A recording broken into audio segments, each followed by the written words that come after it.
बिस्मिल्लाहिर्रहमानिर्रहीम अस्सलाम वालेकुम। आज आप अंदाज़ा कीजिए कि सूरत हाल कितनी ख़राब हो गई है। बाइडन के मुंह से एक ऐसा वर्ड निकल गया है कि जो लोग कहते थे जी ये साजिशी थ्योरी है, ये फलाना है, आज आप देख ले वो सारी बातें सच हुई हैं। लेकिन उससे पहले ज़रा ये वीडियो देखिए। ये वीडियो असल में रिलीज़ की है हमास की जानिब से। उन्होंने कहा है कि हम इंतज़ार कर रहे हैं इसराइल की फोर्सेस का कि वो आए, हम यहाँ पर उनका इंतज़ार करें। हम टनल्स में बैठे हुए हैं और हमने उनके साथ जो दो दो हाथ करने हैं उनका अंदाज़ा भी नहीं है। और ये वीडियो वो जारी करके असल में इसराइल की जो फोर्सेस हैं उनके ऊपर वो बड़ा नफसियाती हमला कर रहे हैं और उनको कह रहे हैं कि तुम कंट्रोल नहीं कर पाओगे, तुम मैनेज नहीं कर पाओगे, तुम पूरी तरह डैमेज हो जाओगे और हम जो तुम्हारे साथ करने जा रहे हैं उसका तुम्हें अंदाज़ा भी नहीं है। अब जब ये वीडियो रिलीज वो करते हैं तो उसके बाद इसराइल के अंदर बहुत सारे लोग डिमांड करते हैं कि अभी तक ग्राउंड ऑपरेशन आप कर रहे हैं, बताएं आप क्यों नहीं कर रहे। पहले तो वो इसके हक में नहीं थे, फिर वो पूछ रहे हैं कि तुम कर क्या रहे हो। ये जो सूरत हाल इस वक्त पैदा हुई है, उन्होंने वीडियोस जारी की और उसके बाद ये असला दिखाकर कहा कि तुम ये कह रहे हो ग्राउंड ऑपरेशन, हम तैयार बैठे हुए हैं इसके लिए। इसराइल ने इस वक्त जो काम किया है, जो लड़ाई शुरू हुई है, वो बाइडन के मुंह से जो निकला है वर्ड वो सबसे ज्यादा भयानक है। उसने कहा है कि दुनिया को नाम बकायदा लेकर आज कहा है दुनिया को न्यू वर्ल्ड ऑर्डर की जरूरत है और इसको इम्प्लीमेंट करेगा अमेरिका। और उसने कहा हम इसको इम्प्लीमेंट करेंगे और दुनिया के अंदर हम इसको मनवाएंगे, इसके सारे रूल्स हम पूरी दुनिया के अंदर लेकर आएंगे। आप बताइए कि पहले तो बात हुआ करती थी कि जी नहीं ऐसा कुछ है, फलाना नहीं है। अब उन्होंने कहा है कि अमेरिका ये ऑर्डर को नाफिज करेगा पूरी दुनिया के अंदर और इस ऑर्डर को नाफिज करने के बाद उसने कहा कि हमने 50 साल गुजारे हैं, हमने इस पर काम किया है पूरी तरह और अब हम दुनिया को बता देना चाहते हैं कि दुनिया को एक नए वर्ल्ड ऑर्डर की ज़रूरत है और हम वो लेकर आ रहे हैं। अब एक बात बताइए कि पहले तो ये खुलकर बात नहीं करते थे, अब खुलकर बात होना शुरू हो गई। कुछ अरसे पहले पीटर ने कहा था इनको कि असल में ये एक नया वर्ल्ड ऑर्डर लेकर आना चाह रहे हैं और वर्ल्ड ऑर्डर के तहत पूरी दुनिया का ये निज़ाम बदलना चाह रहे हैं। प्लान क्या है? ये जो जंग शुरू हुई है इसराइल के अंदर, इसकी शुरुआत क्या है? आपको वैसे तो नज़र आ रहा है कि जी हमास ने वो जो वीडियोस जारी कर दी हैं, वो ड्रोन्स की वीडियो जारी कर रहे हैं, वो कह रहे हैं हम लड़ाई करने के लिए तैयार हैं। जंग जितनी मर्जी हो, किसी की भी हो, कोई भी जीते हारे, अफगानिस्तान के अंदर अमेरिका हारा, बताइए कितना नुकसान हुआ, 20 लाख बंदा मर गया था।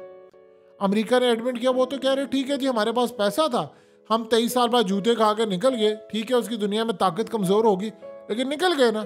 तो आप बताइए जंग किसी की भी हो, नुकसान सबका होता है।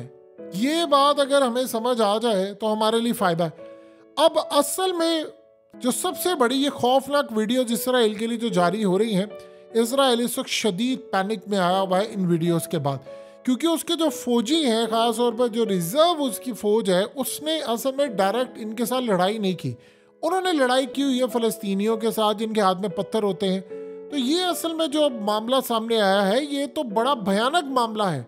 जब उनकी वीडियोस आ रही है, मिसाल के तौर पर ड्रोन्स की वीडियो देखिए, वो ड्रोन्स की वीडियो जारी कर रहे हैं और कह रहे हैं कि हम आपका इंतज़ार करें, आपके जो टैंक्स हैं उसके ऊपर हम गाइडेड मिसाइल फेंकेंगे, हम उसके बाद इनके ऊपर अपने बनाए हुए रॉकेट फेंकेंगे, हम ड्रोन से हमला करेंगे, हमारे बंदे तैयार हैं। उसने कहा कि हम तो तुम्हारा टनल्स में इंतज़ार करें। और इसराइल के लिए सबसे मुश्किल होगा क्योंकि आज तक उसने जितनी लड़ाई की है वो एयर स्ट्राइक की है।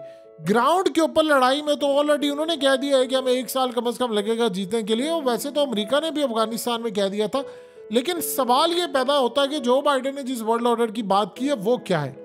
देखिए ये जो लड़ाई शुरू हुई है, अगर आपको ये बात समझनी है तो वर्ल्ड ऑर्डर असल में शुरू हुआ था यूक्रेन की लड़ाई से और वो पूरी तरह था। और इस सारी सूरत हाल में उससे भी पीछे चले जाएं तो उसमें भी एक चीज़ थी 2020 है, लेकिन यहाँ पर जो शुरू हुआ था वो बड़े पैमाने पर था। अब ये जो इसराइल का मामला है, इसराइल की स्ट्रेटजी क्या और इन सब की स्ट्रेटजी क्या है कि जंग हम शुरू करेंगे और जंगों को हम ख़त्म नहीं करेंगे। ये असल में डिसाइड हो गया था कुछ साल पहले कि अब दुनिया में हर वक्त कोई ना कोई जंग चलती रहेगी और उसको सरहदें अब बाहर लेकर, यानी एक जगह से दूसरी जगह लेकर जाएंगे, तीसरी जगह लेकर जाएंगे, चौथी जगह लेकर जाएंगे। अब यहाँ पर जो उनका प्लान है कि हम दुनिया के अंदर तमाम की तमाम जो हुकूमतें हैं, दो तरीके से वो कंट्रोल करते हैं। आईएमएफ के जरिए कंट्रोल करते हैं, उन्हीं के बंदे, फैसले उन्हीं के होते हैं। चाहे आप जितनी मर्जी कह लें, सियासी नारे लग रहे फलाना, सब कुछ आईएमएफ के थ्रू कंट्रोल होता है, वर्ल्ड बैंक के थ्रू कंट्रोल होता है, उनके बड़े बड़े बिजनेसमैनों के थ्रू कंट्रोल होता है।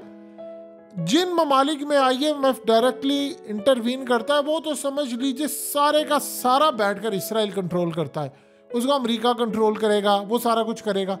और जिन ममालिक में आईएमएफ नहीं है वहाँ पर उनके बंदे काम करें, उनका एजेंडा लेकर आते हैं।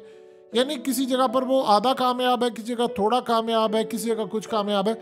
आज उन्होंने ऐलान कर दिया कि जी अब आ रहा है वर्ल्ड ऑर्डर। अब वर्ल्ड ऑर्डर के अंदर जो सबसे बड़ी मेन चीज़ है वो क्या है? वो सबसे बड़ी जो चीज़ है मेन, वो असल में ये है कि दुनिया के अंदर रिजीम चेंज होने चाहिए, यानी हुकूमतों के तख्ते उल्टे, और आहिस्ता आहिस्ता वहाँ पर अक़वाम मुत्तहिदा के नुमाइंदे आए। यानी वो कैसे है?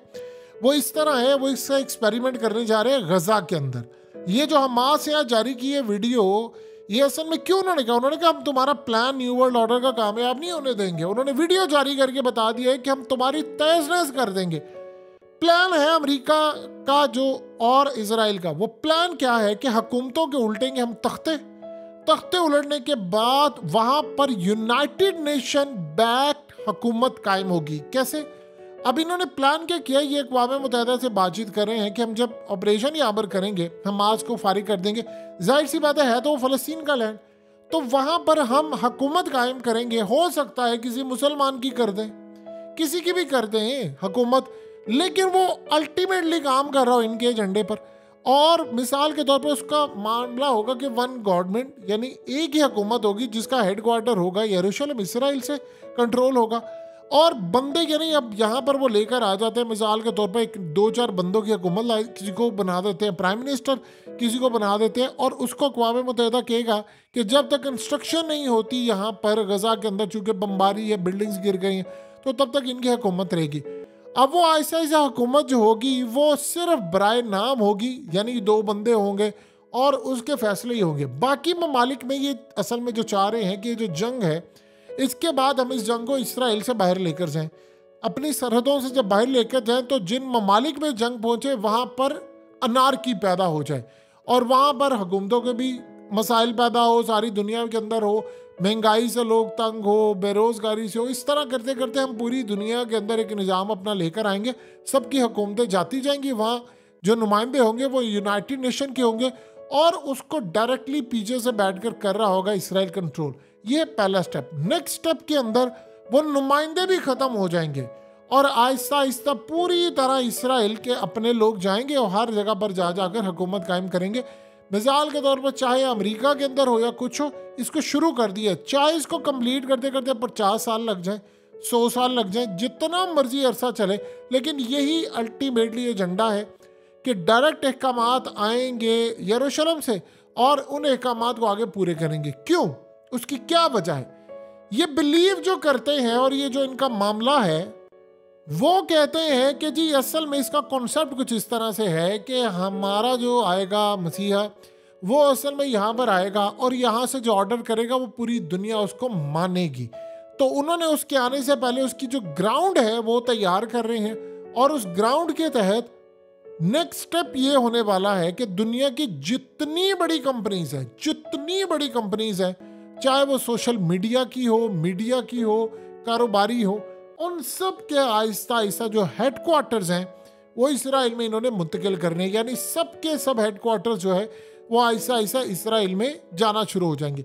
ये उनकी अगली स्ट्रेटजी है।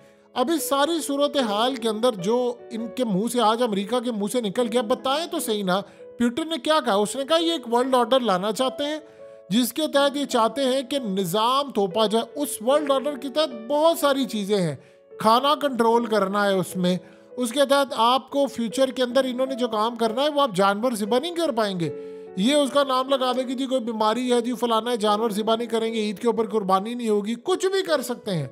और जानवरों को बंद करके कहेंगे जी जानवरों में कोई बीमारी आ गई तो आप 3D मीट खा ले, यानी वो जो मीट होगा, वो गोश्त होगा, वो लेबॉर्ट्री में तैयार करदा होगा, तो वो गोश्त खाएंगे हम सब।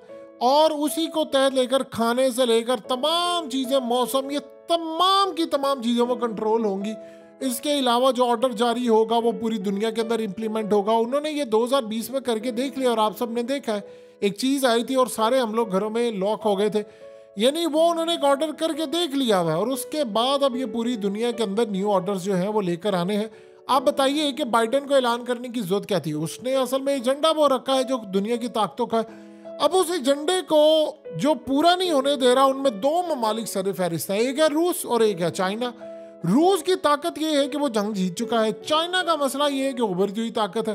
तो ये सारी सूरत हाल में वो कॉन्सेप्ट जो है वो जंगे हैं, तबाही है, दुनिया के अंदर लाख कानूनियत है, हुकूमतों के तख्ते उलटना है, वजीर आज़मों को जेलों में भेजना है, किसी को किस नाहल करवाना है, किसी को क्या करना है, किसी जगह दूसरा बंदा इंस्टॉल करना है। ये वो तमाम के तमाम जो एजेंडे हैं वो आपको होते हुए इस वक्त पूरी दुनिया के अंदर नज़र आ रहे हैं। किसी जगह IMF के थ्रू हुकूमतें कंट्रोल हो रही हैं, किसी जगह वजीर आज़म घरों में जा रहे हैं, किसी जगह किसी की हुकूमत गिर रही, कोई जेलों में जा रहा है वजीर आज़म, किसी को जिला वतन करना है, किसी को बाहर भेजना, वो सारा कॉन्सेप्ट आपको नज़र आ रहा है। अब यहाँ एक बात ज़हन में रखिएगा, ये बात आप समझिए, इसराइल की जो ये जंग है ये असल में वो जंग नहीं है जो आप सोच रहे हैं या जो हम लोग सोच रहे हैं। ये शुरुआत है, ये वो बटन दब चुका है वो दुनिया के अंदर नए वर्ल्ड ऑर्डर लाने का, और यहाँ से हो रही है शुरुआत। इसराइल ने पहला काम ये करना है कि इस जंग को उसने अपने मुल्क से बाहर लेकर जाना है, फिर बाकी मुल्कों में बर्पा करनी है, फिर वहां पर ये मामलात करने हैं, फिर आगे बढ़ता बढ़ता बढ़ता बढ़ता ये पूरी दुनिया के अंदर फैलेगा और इस मकसद के लिए जंगें होंगी, तबाही होगी, जो कुछ उनसे हो सकेगा वो करेंगे और आखिरी हद तक जाकर करेंगे। अब आप ये देखें कि इस खित्ते के अंदर सबसे बड़ी जो एक सूरत हाल है वो यही बात समझ नहीं आ रही लोगों को कि भाई अगर जब हमास ने हमला किया था, हमास ने चीज़ें की थी, तो आप उसको बचा क्यों नहीं सके? आपकी वहाँ पर कहाँ थी एजेंसियाँ, एयरफोर्स कहाँ थी, आपकी वो तमाम चीज़ें कहाँ थी जो आज तक आप दावा करते आ रहे हैं? आप एड इतनी लेते हो अमेरिका से, तो आप बचा क्यों नहीं सके? तो ये कहानी अब आहिस्ता आहिस्ता आपको खुलती हुई नज़र आ रही है कि असल में उनके लिए चीज़ मैनेज करना बड़ा मुश्किल नहीं था, वो इजीली कर सकते, लेकिन उनको फिर उसके बाद कोई जवाब तो चाहिए था ना। अब आप सोचिए ज़रा, इसके बाद वो धमकी देंगे मुस्लिम कंट्रीज़ को सबसे पहले कि भाई ये जो फ़लस्तीनी आ रहे हैं इनको तो पहले आप अपने मुल्क में रखें, जो नहीं रखेगा उसकी खैर नहीं है। फिर उसके बाद अमेरिका को कह रहे हैं कि आप तैयारी पकड़ो, आपने ईरान के ऊपर हमला करना है। ईरान पर जब हमला होगा तो पूरी दुनिया की जंग यानी लपेट में आ जाएगी, क्योंकि ईरान एक ऐसा मुल्क है कि जिसका मामला ये है कि उसके साथ रशिया का लिंक भी जुड़ा है, उसके साथ चाइना का लिंक भी जुड़ा है, और वो खित्ते के अंदर प्रॉक्सी का मास्टर है, और पाकिस्तान का बॉर्डर उसके साथ लगता है। तो पूरी दुनिया के अंदर वो डिमांड ये करेंगे सबसे पहले कि भाई आप हमें अड्डे प्रोवाइड करें उनके खिलाफ, ईरान के खिलाफ, और जो नहीं देगा फिर उसकी सूरत हाल जो होगी वो आप सबके सामने है। तो यहाँ असल में आज उनके मुंह से निकल गया है कि भाई हम ये लेकर आ रहे हैं, हमने दुनिया के अंदर जो निज़ाम रखना है, जो सारी सूरत हाल रखनी है, वो असल में यही है कि दुनिया के अंदर वो जो झूठा मज़ीहा आना है उसमें एक चीज़ क्या है, उसमें यही चीज़ है ना कि उसके आने से पहले जंगें होंगी, खून रेजी होगी, तबाही होगी, इंसानियत इतनी लाचार हो जाएगी, इतनी लाचार हो जाएगी कि इंसान कब्र के पास से गुजरते हुए कहेगा कि यार काश इस कब्र में मैं होता, यानी मेरी इस दुनिया से जान छूट जाती। इतनी तबाही अगर आप गौर करें तो इसको हालात पैदा होना शुरू हो चुके हैं काफ़ी हद तक। लोग इतना ज़िंदगी से बेजार हो चुके हैं, वो कहते हैं कि यार इससे बेहतर तो मौत है। तो ये असल में वो मायूसी के हमले हैं जो इस वक्त हम पर, आप सब पर और पूरी दुनिया पर हो रहे हैं। और आज तो जो बाइडेन ने ओपनली ऐलान कर दिया है, बताइए इसके बाद हमें और क्या सूरत हाल चाहिए? सो आने वाले वक्त के अंदर जो मामला था, जो चीज़ें हैं, जो हालात जिस तरफ चल रहे हैं, वो असल में इंडिकेट कर रहे हैं कि पूरी दुनिया के अंदर जो तबाही है, बर्बादी है, वो इस वक्त हमारे सामने आ चुकी है।